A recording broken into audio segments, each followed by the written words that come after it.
So this poetry is kind of just like, I always start writing a poem and I'm just like, what's the meaning? Like, what am I trying to say with this poem? And then I started to say kind of just like, fuck that. I'm just gonna write and hopefully the words sound cool. And then with like my human mind, like meaning and stuff, they're gonna start to attach themselves. They're all gonna kind of like just happen, you know? Because you sit with a poem for a couple hours and, you know, it's not gonna be meaningless, you know? Like you're gonna make up something. So this is one I wrote a couple years ago, but I thought I'd bring it back. It's gonna be new to all you guys, so it doesn't really matter. Okay. A boy in a hallway looking at a picture. I'm teaching myself how to play piano, and Dad says you'd be proud. He hardly ever talks about you. It was the picture that did it. He finally told me how it felt when Leonard said, "Your mother is dead." My dad sank into the sharp ridges of a loose nail under the carpet, and the picture fell out of his hands. I went downstairs and started to play. I wanted my dad to hear, but I was playing for you. You were so beautiful. You're holding a baby of some kind, a lip smile on your face as if Leonard behind the camera is being witty. I hear your voice on the Christmas recordings you sent to your sister every year. You were always at the piano, surrounded by a chorus of flat, croaking male voices and tiny kids shouting in the background. Christmas 1978. There were oodles and oodles of cars that year, and the snow was so very treacherous that you were grateful to even have made it home. A shabby old shack, painted dark green to match the surrounding pines, right next to the lumber mill where Leonard worked right out of college.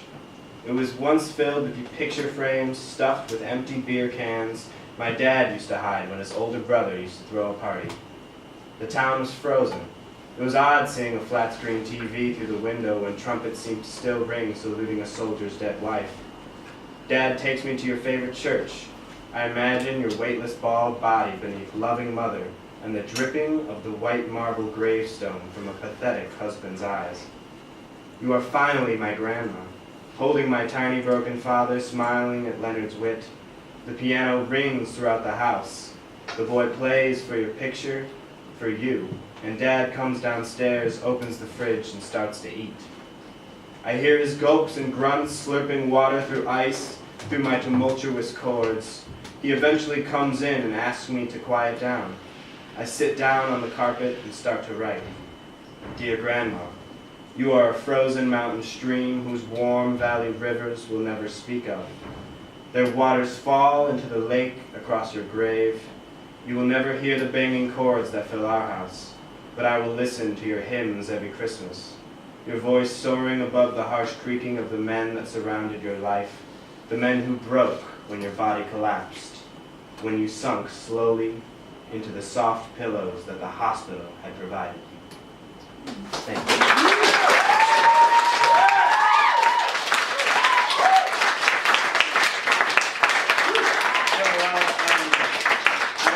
I don't know if you guys can tell, but I'm not from here. I'm from a place called America, and it's kind of nice. It's all right. It's fine. So this is the first poem that I ever wrote in England. A seething, sallow, statue-faced father feasts while gastric fluids stick to his shattered stomach, seep through the lining, and leak into the liver.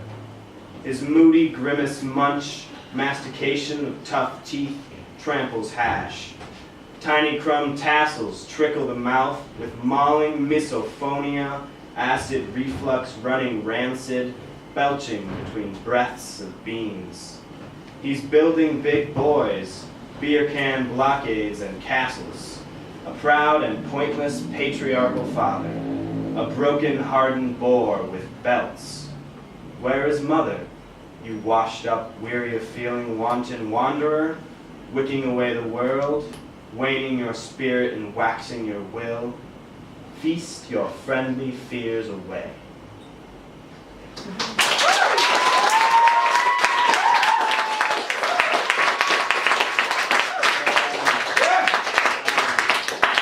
don't know if I have time for one more. I guess that's all right. I don't know how much time I have. It's a short. It's not as long as me.